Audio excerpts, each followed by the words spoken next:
दिन हम मरेंगे उस दिन हमारे बेटे आएंगे कि नहीं। अब तो माँ बाप को ये चिंता है कि हमारे मरने पे बच्चे आए, क्योंकि जीते जी तो पानी देने आ नहीं रहे हैं, जीते जी रोटी देने का सहारा है नहीं। अब बुढ़ापे में ये और चिंता है कि मरने के बाद सड़ जाएंगे तब आएंगे कि जिस दिन मरेंगे उस दिन आएंगे। वरना आजकल के बच्चे तब आते हैं जब लाश सड़ जाती है। मरने के बाद आप सड़ोगे, जब पड़ोसियों को बदबू आएगी तब फोन लगाएंगे, भाई पुलिस वाले भैया कोई सड़ गया है, तब दरवाजा तोड़ के देखा आप सड़े मिलेंगे, तब फिर बच्चे आएंगे, फिर अपनी फॉर्मेलिटी पूरी करेंगे। तो अब तो ये चुनौती है कि बच्चे सही समय पे आएंगे कि नहीं। इसलिए जो बच्चे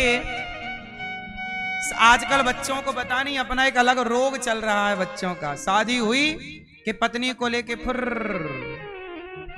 माँ बाप कैसे हैं, कहाँ हैं, क्या स्थिति है, जिंदा है, मर गए, भूखे हैं, प्यासे हैं, आजकल के बच्चे नहीं देख रहे हैं। बहुत पढ़े लिखे बच्चे, और ये गलती आपकी भी है। आपने बच्चों को पढ़ाया लिखाया, डिग्रियां तो दी, संस्कार देना भूल गए, बड़ों का सम्मान करना भूल गए, रिश्तों की पहचान भूल गए, है ना। जो बाप अपने बेटे को कंधे में लिए घूमता था, अब वो बेटा अपने बाप को पूछता नहीं है कि तुम कहां हो। एक बार क्या हुआ, एक कहानी मुझे सच्ची याद आ गई। अभी कुछ दिनों की हाल की घटना है, आपने शायद सुना या पढ़ा होगा। एक बाप ने अपने बेटे को, एक पिता ने अपने बेटे पर केस कर दिया, एक पिता ने अपने बेटे पर केस कर दिया और कहा, जज साहब हमें अपने बेटे से हर महीना 1000 रुपए चाहिए। मैं बूढ़ा हो गया हूं, अब कमाता तो हूं नहीं, तो मुझे 1000 रुपए महीना बेटे से चाहिए, क्योंकि अब मेरा बुढ़ापे में कौन सहारा, मेरी पत्नी तो है नहीं, मैं अकेला रहता हूं। तो बेटा ने भी केस लगा दिया कि मेरा बाप पागल हो गया, बताओ बेटे से 1000 रुपए महीना मांग रहा है। तो जज ने बुलाया दोनों को, बाप को और बेटे। यहां बेटे से कहा कि तुम अपने बाप पे कौन सा केस लगा रहे हो। बोले मेरा बाप पागल हो गया है, हर महीने 1000 रुपए का क्या करेगा। तो बाप से पूछा कि क्यों आप हर महीना बेटे से 1000 रुपए क्यों चाहते हो। लड़के ने जज साहब को बताया, जज साहब इनकी 15,000 पेंशन भी आती है। बोले आपकी 15,000 पेंशन आती है महीने की। हाँ आती है। बाप बोला मेरी आती है। बोले बेटा बोला इनके नाम पे घर भी है जिस घर में ये रहते हैं। बोले घर भी है, पेंशन भी आती है, 1000 रुपए का क्या करेंगे, महीने का 1000 रुपए। तब वो बाप रोता हुआ जज साहब से बोला कि जज साहब 1000 रुपए महीने में बेटे से इसलिए चाहता हूं, और वो भी खाते पे नहीं चाहता, ये मेरे खाते पे ट्रांसफर ना करे, प्रॉपर मुझे घर देने आए। जज साहब ये नियम बनाओ। जज बोलिए क्या आपकी मनमानी चल रही है। तब बूढ़ा बाप रोता हुआ बोला, जज साहब कम से कम जब ये 1000 रुपए देने आया करेगा तो जी भर के अपने बेटे को एक बार देख तो लिया करूंगा। ये इतना बिजी हो गया है अपनी पत्नी के साथ, अपने परिवार के साथ, कि मैं इसे सालों देखता नहीं। मेरा एक बेटा है, ये इकलौता है, इसे कंधे पे घुमाया था, यही मेरी दौलत है। क्या करूंगा मैं घर का, क्या करूंगा पैसों का, खुद से बनाता हूं अपनी रोटियां। अब क्या मेरे बुढ़ापे में ताकत है रोटी बनाने की? क्या ये बेटा मुझे एक रोटी नहीं दे सकता? क्या मैंने इसको लड़कपन में रोटियां नहीं दी, इसके लिए नहीं कमाया? मैं इसके लिए कमाता रहा, ओवर टाइम काम करता रहा, पढ़ा लिखा के मैंने कर्जा लेके अपने नौकरी से कर्जा लिया और अपने बेटे को महंगे कॉलेज में पढ़ाया, और ये पढ़ लिख के बाप को ही छोड़ के भाग गया। कम से कम एक बार दर्शन तो दे दे। तो जज साहब आप ऐसा करो कि ये महीने में एक बार तो आया करे मेरे से मिलने, और कहो कि 1 घंटा मेरे पास बैठा करे, बस 1 महीने में एक बार 1 घंटा चाहता हूं। अब आज की औलादों को अपने बाप के साथ बैठने का टाइम नहीं है। उस बाप को पैसे नहीं चाहिए थे बेटे से, उस बाप को बेटे का दर्शन चाहिए था। क्या करता? ना उसे 2 रोटी मिल रही है, क्या करोगे इस दौलत का? जिस बाप ने तुम्हारे लिए काम किया, कमा, भूल गए। अरे कुत्ता भी इतना बड़ा गद्दार नहीं होता जितने गद्दार आज की कुछ औलादें हो रही हैं। इतना नमक हराम तो इस देश का कुत्ता भी नहीं है। कुत्ता भी रोटी खाता है तुम्हारी ना तो रात भर चौकीदारी करता है पूंछ हिला के। इस देश के गली का कुत्ता भी ईमानदार है। रोटी खाया है ना, वो कुत्ता भी जानता मैंने इस घर की रोटी खाई है, इस घर से गद्दारी नहीं करनी। लेकिन आज की औलाद, जिस माँ ने तुम्हारा मलमूत्र धोया तुम उस माँ को छोड़ देते हो अपनी पत्नी के कहने से। मैं ये नहीं कहता पत्नी को छोड़ दो, पत्नी को भी ना छोड़ो, माँ को भी ना छोड़ो। पुरुष के पास जिम्मेदारियां ज्यादा हैं, निभाओ ना अपनी अपनी जिम्मेदारी। भाग क्यों रहे हो जिम्मेदारियों से? कह रहे हो काम कर रहे हैं, काम तुमसे ज्यादा काम ये दास अनिरुद्ध करता है। तुम्हारी एक माँ है, दास अनिरुद्ध की 312 वृद्ध माएं रहती हैं यहाँ। हम सब माँओं की सेवा करते हैं। हम भी गृहस्थ हैं, हमारी भी गृहस्थी है। भगवान ने जिम्मेदारी दे रखी है, आपकी भी गृहस्थी है, ये दास की भी गृहस्थी है। हम भी गृहस्थ हैं, हम कोई जंगल में तपस्या करने वाले संत नहीं हैं। हम भी गृहस्थ में रह करके समाज की सेवा करते हुए अपने कर्तव्यों का पालन कर रहे। गृहस्थ का धर्म है अतिथि देवो भव। यदि आप अपने गृहस्थ का ईमानदारी से पालन करते हैं तो साधु संत को जो जप तप तपस्या करने से जो पुण्य मिलता है, गृहस्थ को अपने कर्तव्य का निर्वहन ईमानदारी से करे तो गृहस्थ को भी वही पुण्य मिलेगा जो साधु को जंगल में तपस्या करने से प्राप्त होगा। गृहस्थाश्रम संतों के आश्रम से भी, संतों से भी बड़ा आश्रम गृहस्थाश्रम है। बोलो हाँ। ये बताओ, ये साधु संत जो हैं ये किसी गृहस्थ के घर ही तो पैदा हुए हैं? बोलो, कि किसी साधु के घर पैदा हुए हैं? इन संतों को, इन ऋषियों को जन्म देने वाली भी आप में से ही कोई माता होती है।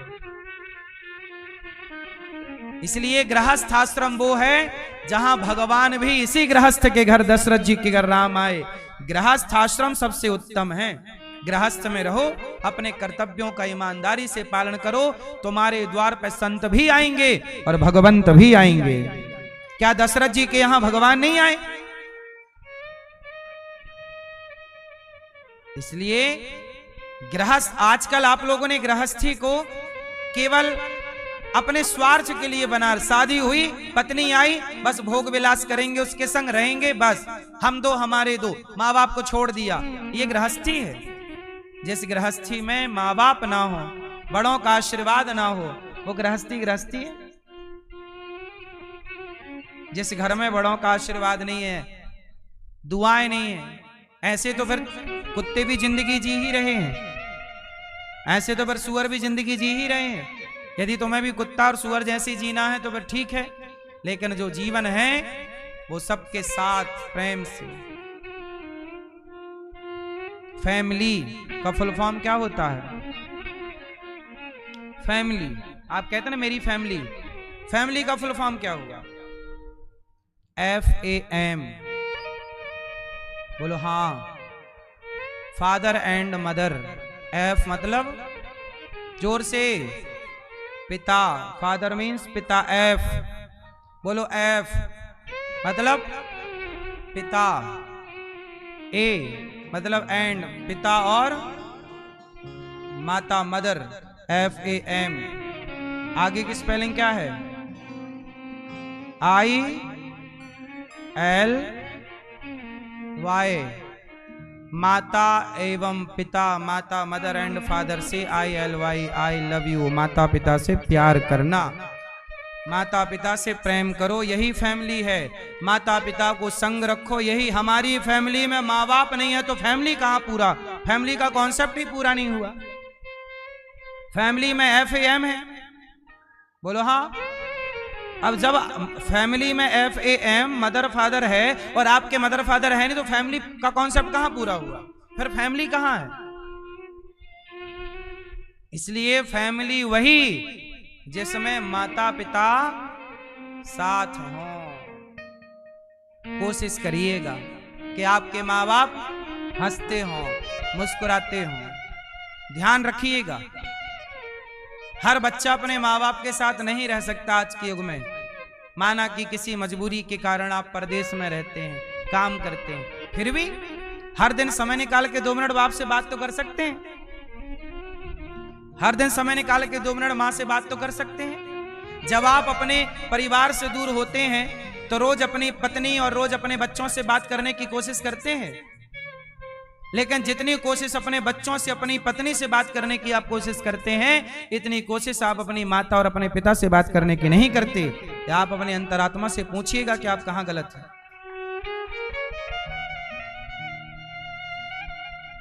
आप दूर हैं तो अपने बच्चों से आप जरूर बात करेंगे, पर अपने माँ बाप से बात करने की आप कोशिश भी नहीं करते।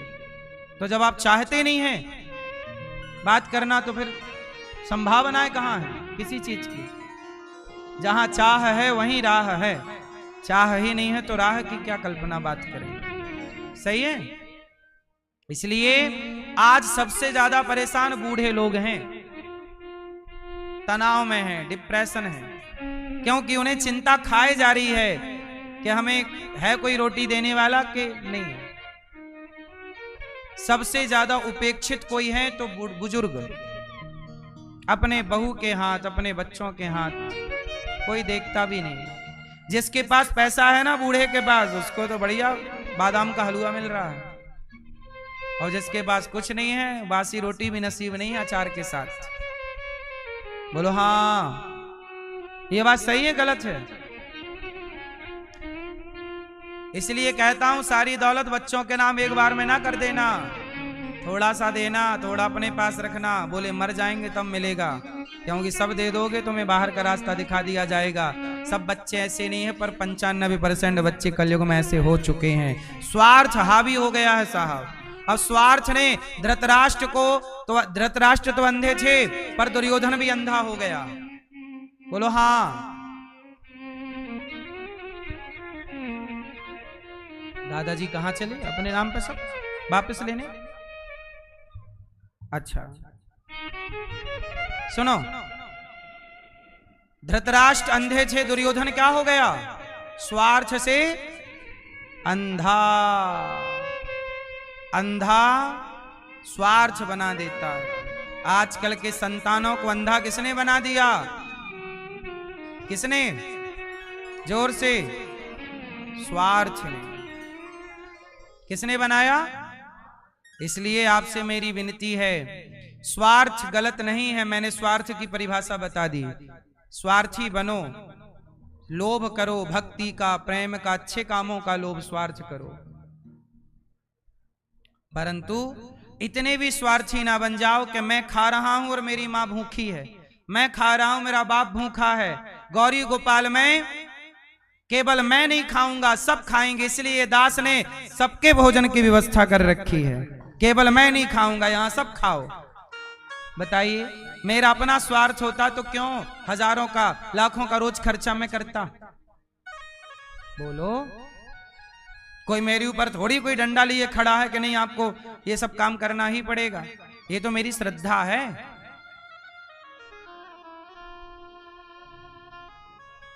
स्वार्थी इतने ना बन जाइए कि आप दूसरों का दर्द भूल जाएं, दूसरों के आंसू ना दिखाई पड़े और कुछ ना सुनाई पड़े। भगवान सब देखते हैं। तो जीवन में शांति पाना है, सुखमय जीवन गुजारना है, तो मेरी कुछ बातों को गांठ बांध लो। अब देखो ना, सूत जी महाराज ने, सूत जी ने अब कथा सुनाई कि सुनो, ये भागवत नारद जी ने भी सुनी। भागवत सुनी तो भक्ति का दुख दूर हुआ। पापी से पापी व्यक्ति भागवत सुने तर जाएगा। कोई पापी तरा? हाँ, एक पंडित जी थे, आत्मदेव। आत्मदेवः पुरे तस्मिन् सर्ववेद विशारदः। आत्मदेव नाम के एक पंडित जी थे, उनकी पत्नी का नाम था धुंधली। क्या नाम था? धुंधली नाम था। धुंधली नाम की एक स्त्री जैसे कोई बेटा नहीं था, बेटी नहीं थी। आत्मदेव जी बड़े चिंता करते, मेरा बेटा नहीं है, मेरी बेटी नहीं है, मेरा बेटा नहीं है, मेरी बेटी। परेशान थे बेचारे। एक दिन पड़ोसियों ने ताने मार दिया कि देख तेरे बेटा नहीं है, बेटी नहीं, इसलिए तेरे घर तुलसी सूख गई और गाय भी तेरे घर बछड़ा बछड़ी को जन्म नहीं देती, बांझ है। आत्मदेव जी को बहुत बुरा लगा कि दुनिया ताने मार रही है। जंगल चले गए। जंगल में सोचे मैं मर जाऊंगा। संत जी मिल गए। नारायण नारायण।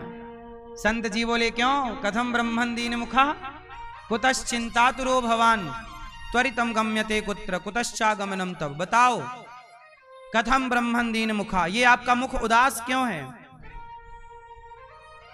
ए विप्रदेवता काते चिंता बलीयसी बदत्वम सत्वरम मह्यम। बोलो क्यों दुखी हो? आत्मदेव जी बोले महाराज मेरे कोई पुत्र नहीं है, मैं इसलिए परेशान हूं। संत बड़े हंसे। राम राम राम राम। मुझे लगा तू भगवान के लिए रो रहा है, मुझे लगा तू भगवान को पाने के लिए दुखी है, पर तू तो रो रहा है बेटे के लिए। अरे बेटों से सुख नहीं मिलता। संत जी ने खूब समझाया। आत्मदेव जी बोले ना, मुझे आपका ज्ञान नहीं सुनना। आप ऐसा करो कि मुझे एक बेटे की प्राप्ति करावा, बेटे का आशीर्वाद दो, मुझे बेटा चाहिए। ठीक। संत ने हाथ में जल लिया, एक सुंदर सा अभिमंत्रित करके फल पंडित जी को दिया। बोले अपनी पत्नी को खिलाना, तुम जिद कर रहे हो, संतान होगी, जाओ। अब लो भैया, पत्नी धुंधली को फल दिया कि सुनो भाग्यवान ये फल खाओ, बेटा होगा। अब धुंधली बोली राम राम राम राम, फल खाने से भी बेटा होता है? उसे तो श्रद्धा थी नहीं। उसने चुपके से फल खिला दिया गाय को, और बहन को हुआ बच्चा, तो बहन का बच्चा पैसे से खरीद लिया धुंधली ने, और सब डिंडोरा पीट दिया कि मेरा बच्चा हो गया। अब नाम रखा धुंधकारी, और गाय को बच्चा हुआ उसका नाम रखा गौकर्ण। तो गाय के बच्चे का नाम गौकर्ण, और धुंधली की बहन के बच्चे का नाम, पैसे दे दिया बहन को, ले तू पैसे ले ले, बच्चा ला।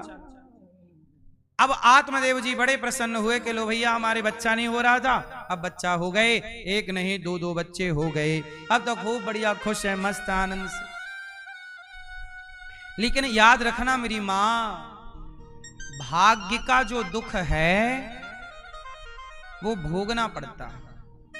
आत्मदेव जी को भगवान ने बेटा इसलिए नहीं दिया कि बेटे से इनके जीवन में दुख बहुत था, इसलिए भगवान ने बाईपास कर दिया कि बेटा होगा ही नहीं, बेटे के दुख से बच जाओगे। लेकिन आज का आदमी होशियार है, वो भगवान की मर्जी से नहीं चलता, अपनी मर्जी घुसाता है।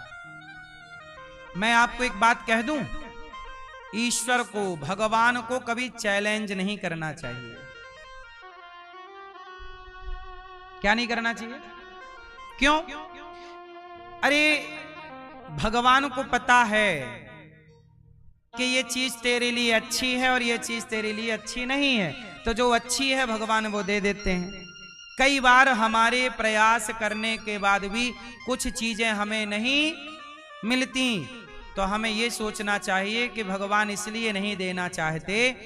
जैसे बच्चा 15 साल का लड़का अपने पिता से कह रहा है कि हमें जरा कार दिला दो, तो क्या बाप 15 साल के छोरा को कार दिलाएगा? जबकि बाप के पास पैसा है, चाहे तो दिला दे, लेकिन दिलाना सही है? आप दिलाओगे? ले जा। अरे 15 साल का है अभी, उसके लिए कार सही नहीं है, चलाना ठीक से आता नहीं है, चलाए तो कहां। इसलिए पिता जानता है कि बेटे के लिए क्या सही है और क्या गलत है, क्या देना है और क्या। तो पिता मना कर देता, नहीं तुझे गाड़ी नहीं दिलाऊंगा, जबकि दिला सकता है पिता, नहीं दिलाता। तो नहीं दिलाता इसका मतलब ये नहीं कि पिता बेटे का दुश्मन है, इसलिए नहीं दिलाता क्योंकि पिता जानता है कि इससे इसका भला नहीं होगा। उसी तरह परमात्मा भी कुछ चीजें इसलिए नहीं देते क्योंकि उनसे आपका भला नहीं है, परमात्मा वही देते हैं जिससे आपका। इसलिए हमें जो मिल रहा है उसमें प्रसन्न रहना चाहिए। शिकायत भरा जीवन ना हो। कौन सा जीवन ना हो? शिकायत भरा जीवन ना हो। अब आत्मदेव जी को बेटा हो गए दो, धुंधकारी और गौकर्ण जी। गाय को भी बच्चा हुआ। अब धुंधकारी जब बड़ा हुआ तो पिता से बोला पैसे दो। पिता ने पैसे दिए। धीरे धीरे वो धुंधकारी, लाड़ प्यार इतना मिला ना माँ बाप का, बुढ़ापे में हुआ। लाड़ प्यार से ना बच्चा बिगड़ गया। अच्छा, बच्चे कब बिगड़ते हैं? कब बिगड़ते हैं? जरूरत से ज्यादा लाड़ प्यार भी बिगाड़ता है। ये बात सही है कि गलत है? मैया, ओ भैया, ये छोरा सो गए? नहीं। लाड़ प्यार से बच्चे क्या होते हैं? अच्छा देखो, सितार, नारद जी के पास वीणा है ना, वीणा, बोलो हाँ, वीणा। अच्छा, वीणा में तार होता है। सुर निकलने के लिए क्या होता है? तो तार को ना खींचना पड़ता है। ज्यादा खींचोगे तो जोर से, और ढीला छोड़ोगे सुर नहीं निकलेगा। तो तार को उतना ही खींचो कि जितने से ना अब ढीला भी ना रहे और टूटे भी ना। इतना खींचो कि प्रॉपर क्या निकले? सुर निकले। ऐसे ही बच्चों को उतना ही लाड़, उतना ही प्यार करो जितने की जरूरत है। उतना ही खींच के रखो कि सुर अच्छा निकलता रहे। ज्यादा ढीला ना छोड़ देना बच्चों को, और ज्यादा ना खींचना वरना टूट जाएंगे। ज्यादा ना डांटना डपटना, ज्यादा डांटो भी मत और ढीला भी ना छोड़ दो, वरना उतना ही जितने में सुर प्रॉपर निकलता रहे। इसलिए धुंधकारी को ज्यादा लाड़ मिला, प्यार मिला, बच्चा हो गया बर्बाद, शराबियों के संग बैठने लग गया। आपको एक बार ये सुनिश्चित जरूर करना चाहिए कि आपके बच्चों के दोस्त कौन लोग हैं। शुरू में यदि आपके बच्चों को स्कूल में गलत संगत मिल रही है तो आप अपने बच्चों का स्कूल में जाके मास्टर जी से कह के सेक्शन चेंज करा दो कि इस सेक्शन में इसकी दोस्ती गलत है तो दूसरा सेक्शन।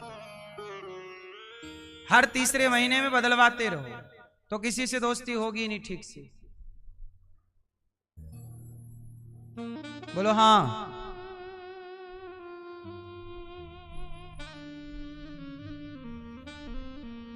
सेक्शन ए बी होता है ना स्कूलों में,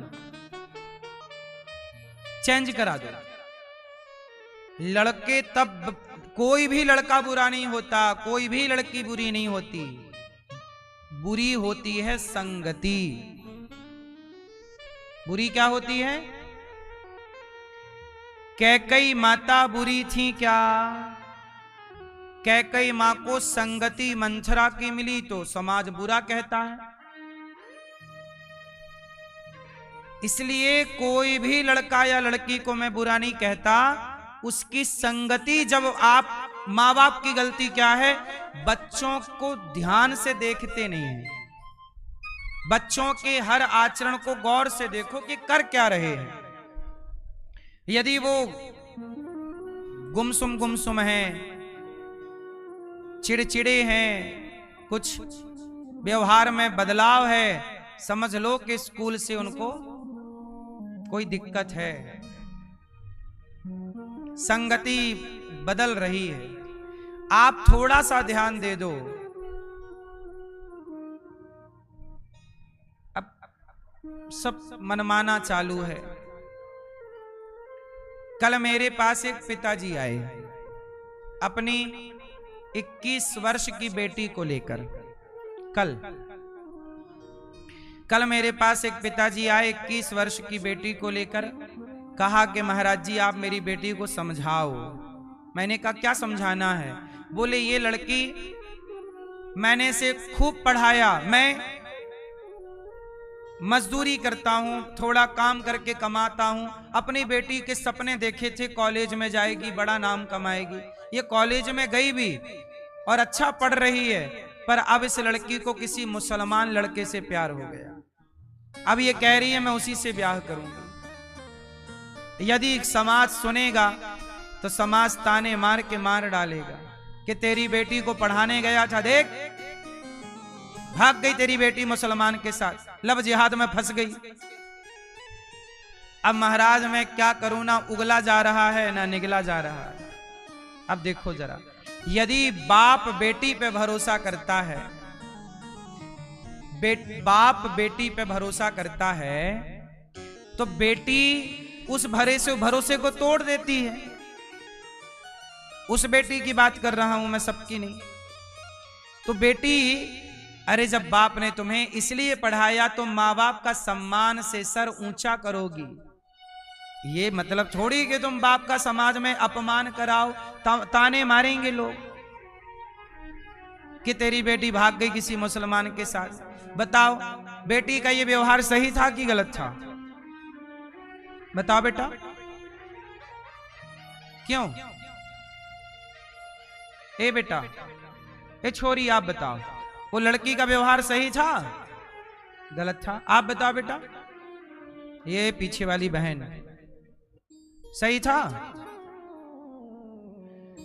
अब हुआ क्या सुनो, उस बाप की एक और बेटी थी, वो 18 साल की थी, उसे भी पढ़ा रहा था, लेकिन जैसे ही सुना कि मेरी बड़ी बेटी तो गलत रास्ते पे चली गई, तुरंत छोटी बेटी को नाम कटवा दिया।